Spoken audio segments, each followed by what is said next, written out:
جعفر صاحب بہت شکریہ. یقیناً آپ نے بہت اچھی بات کہی، اور یہ میں اس بات کی تصدیق کرتا ہوں کہ ڈاکٹر صاحب کی جو کتابیں ہیں وہ واقعی میں اتنی زبانوں میں تو ہیں، مگر اس کی ایک خوبی یہ ہے کہ وہ آسان زبان میں ہے، جناتی زبان میں نہیں لکھی ہوئی. تو اس کا وہ عام لوگوں تک اس کی رسائی بہت آسان ہے، لوگ سمجھ سکتے ہیں. میں نے اپنے لندن اردو وائس کے یوٹیوب چینل پہ ان کی کتاب ہے تاریخ اور عورت، اس کے حوالے سے میں نے کافی مضامین کو پڑھا ہے اور لوگوں نے بہت اس کو پسند کیا ہے. اس کے علاوہ ان کا ایک بالکل الگ ہٹ کے آپ نے جیسے بولا مختلف موضوعات، ایک موضوع ہے خوشبو.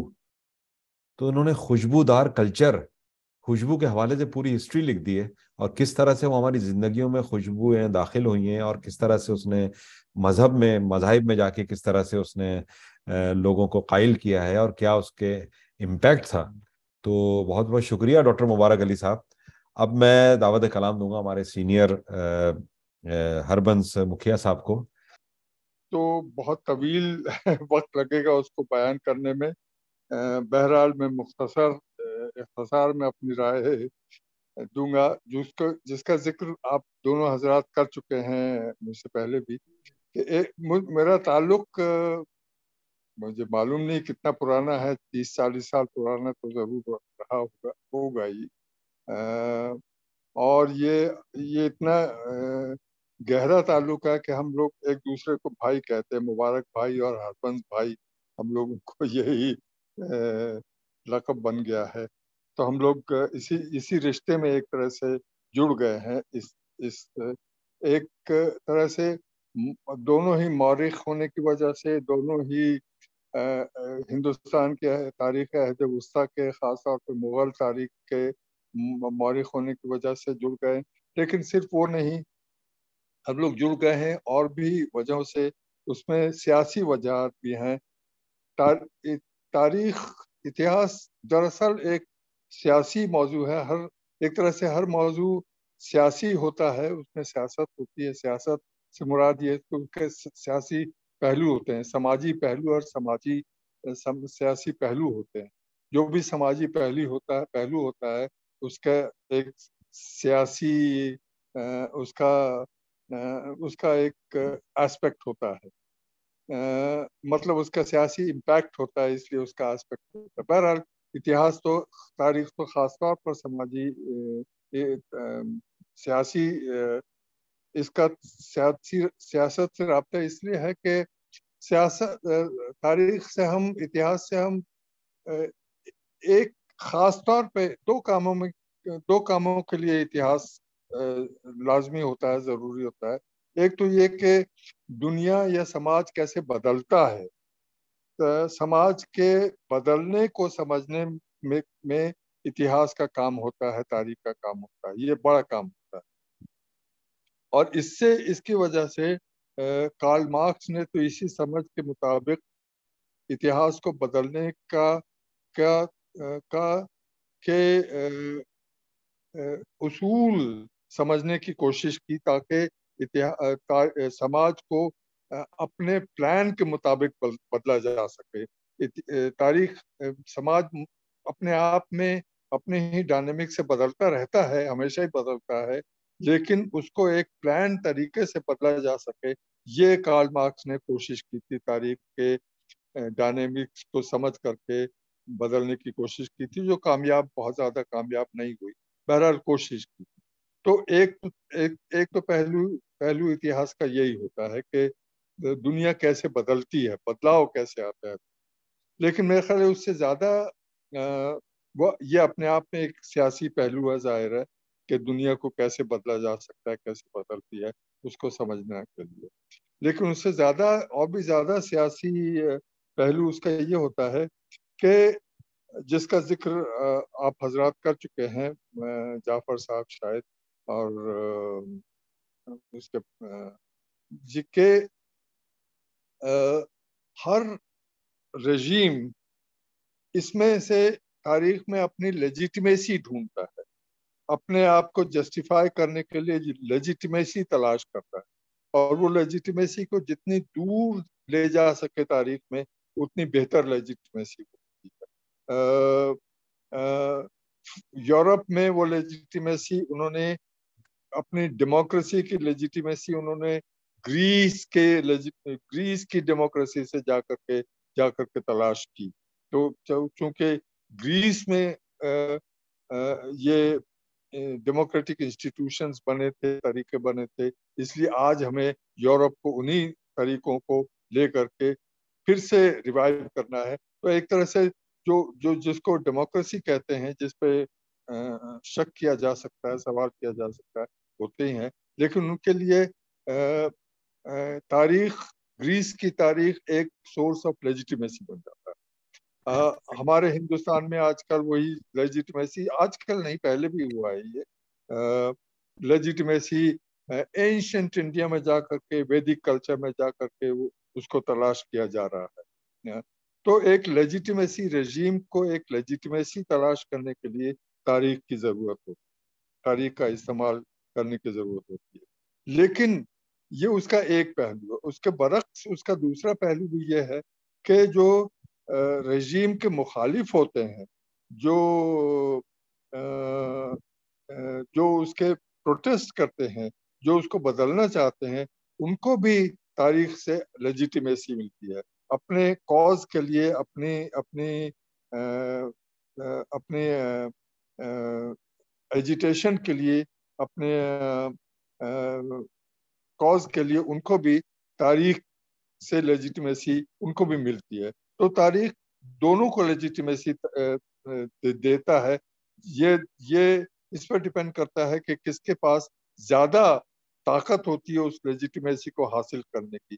کیا رژیم کو اس کے پاس زیادہ طاقت ہوتی ہے لیجیٹیمیسی کو حاصل کرنے کی.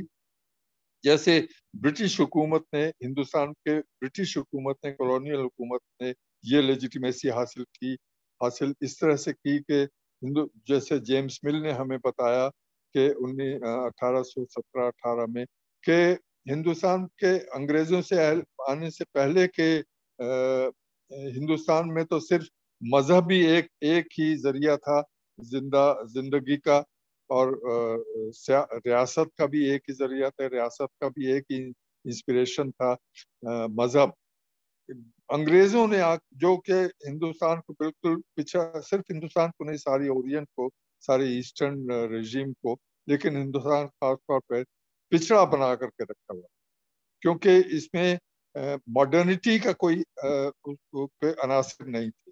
تو انگریزوں نے آ کر کے، کالونیلزم نے آ کر کے ہندوستان کو ماڈرن بنایا، سیکولر بنایا، وغیرہ وغیرہ انسٹیٹیوشنز دیے. تو ان کے لیے یہی لیجیٹیمیسی تھی، تاریخ لیجیٹیمیسی تھی کہ ہندوستان کو انہوں نے ایک نیا رژیم دیا، نیا شکل و صورت دی، ایک نئے آگے بڑھنے کی، پروگریس کرنے کے طریقے راستے دکھائے. ان کی یہ لیجیٹیمیسی، کالونیل رژیم کی یہی لیجیٹیمیسی تھی کہ انہوں نے پچھڑے ہوئے دیش کو آگے بڑھنے کے راستے دکھائے. اسی طرح سے جو ان کے مخالف تھے، جو ہندوستان میں تاریخ جو آزادی کی تحریک ہوئی، اس تحریک کا بھی لیجیٹیمیسی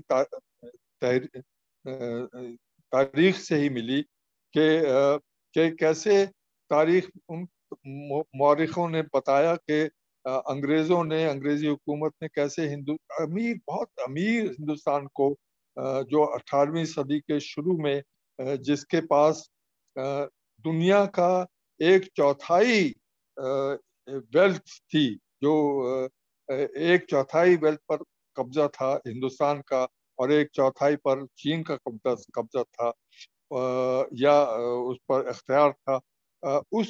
اس ہندوستان کو انہوں نے غریب سے غریب تر بنا دیا. تو تباہی مچا دی ہندوستان کے اقتصادیت سے اور ہندوستان کے معاشرے سے. تو دونوں کو تاریخ سے ہی ایک لیجیٹیمیسی ملتی ہے. تو تاریخ کا مطلب، تاریخ کا مقصد یہی ہوتا ہے، تاریخ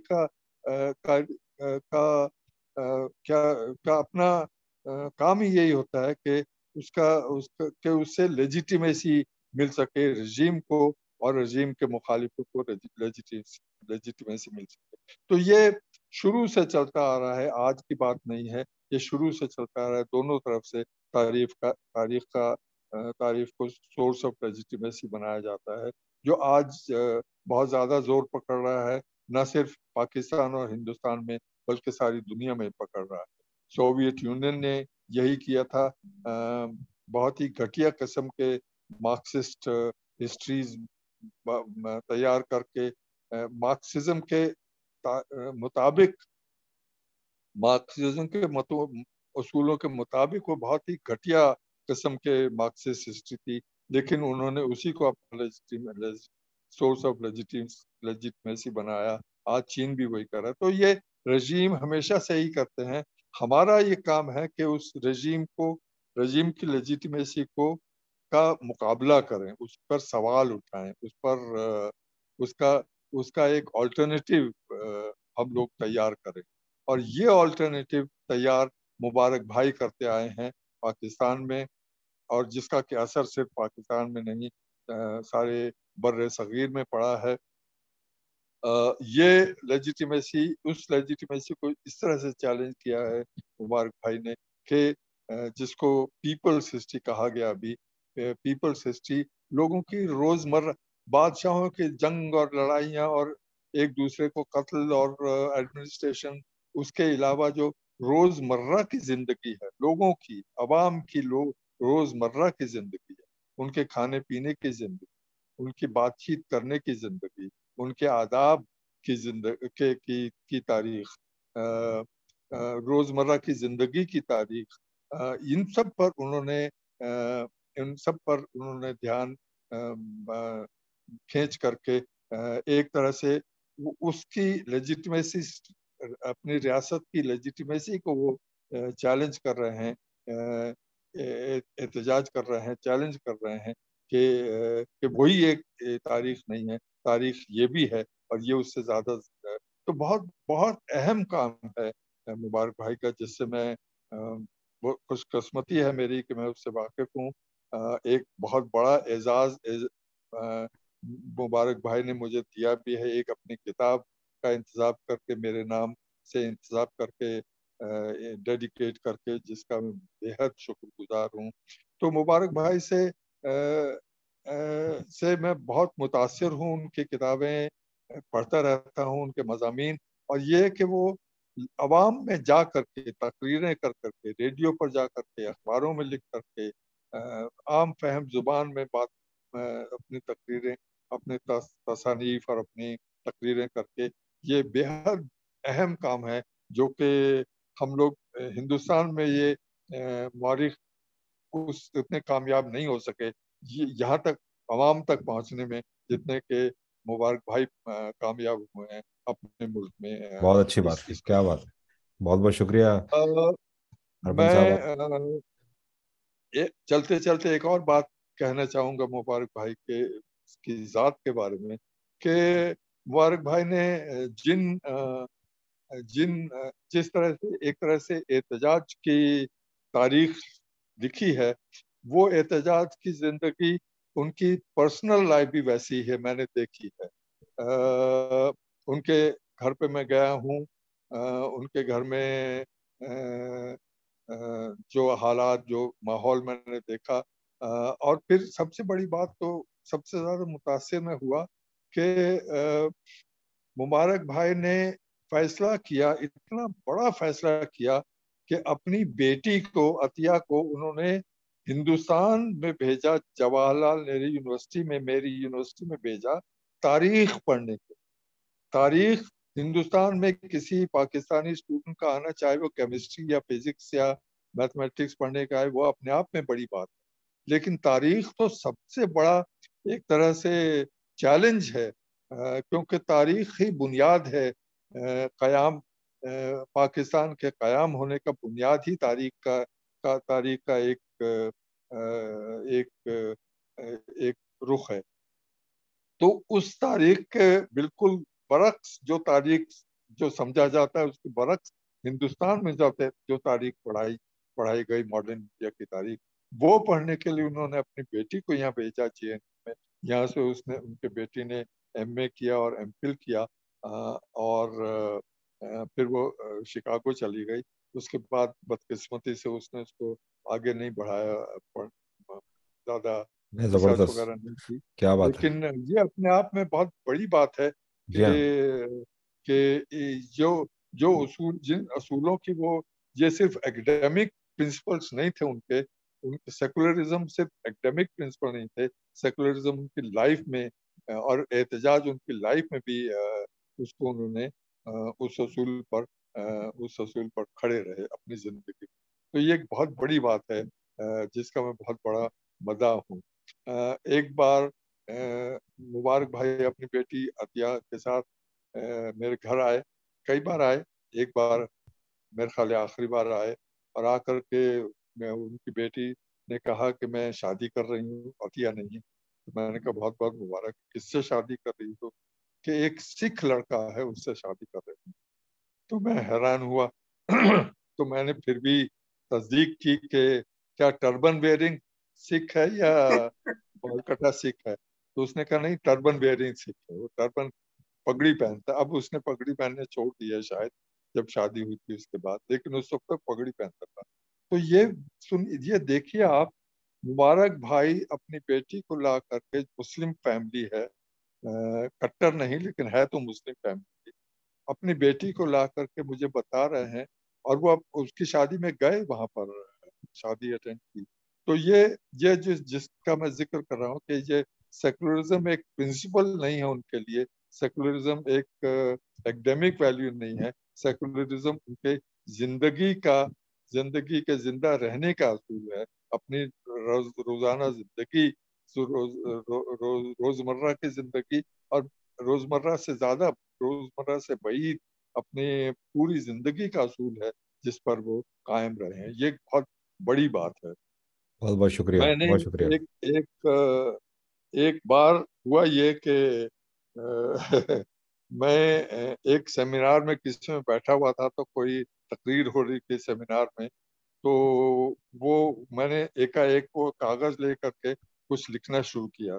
تو جو مقرر تھے وہ تو سمجھ رہے تھے کہ میں بہت نوٹس لے رہا ہوں، لیکن ہوا یہ کہ اس وقت میرے ذہن میں، میری قلم میں، بغیر کسی اطلاع کے، بغیر کسی نوٹس کے ایک نظم اتر کر کے آئی جو مبارک بھائی کے نام پر نظم تھی. میں اس کو پیش کرنا چاہوں گا آپ کی اجازت سے. اس نظم کا عنوان ہے مہاجر، اور یہ ان کی کتاب، ان کی آپ بیتی کی کتاب ہے، در در در در ٹھوکر کھائی. اس کو پڑھ کر کے مجھے یہ نظم مجھ پہ نازل ہو کر آئی. یہ نظم ہے: جس روز مبارک علی اپنے باپ کے پیچھے پیچھے راجستھان میں ٹونک کی گلیاں پار کرتے کراچی کی ٹرین میں بیٹھے، اس روز بہت بارش ہوئی تھی. وہ ساری بارش مبارک علی اپنے چھوٹے چھوٹے ہاتھوں میں سمیٹ کر اپنے ساتھ لے گئے. انہیں لگا جیسے کہیں اور کی بارش کا پانی اتنا میٹھا نہ ہوگا. واہ. عرصہ گزرا، مبارک علی کا گھر پھولا پھلا، وہ خود باپ بنے، لیکن پانی ابھی بھی وہی پیتے جو اپنے ہاتھوں میں سمیٹ لائے تھے. پھر ایک دن وہ پانی ختم ہونے کو آیا تو مبارک علی واپس ٹونک آئے، پر اس بار وہاں کی گلیوں میں انہیں کڑی دھوپ ملی، دھوپ اور سوکھا. اس بار ٹونک میں بارش نہیں. شکریہ. بہت بہت شکریہ، بہت شکریہ ارمن صاحب. آپ بالکل ہندوستان سے آپ بالکل عین موقع پہ آپ آئے، اور آپ بالکل شارٹ نوٹس پہ آپ نے جوائن کیا. ہم آپ کا پروگریسو وائسز انٹرنیشنل کی جانب سے بہت شکریہ ادا کرتے ہیں.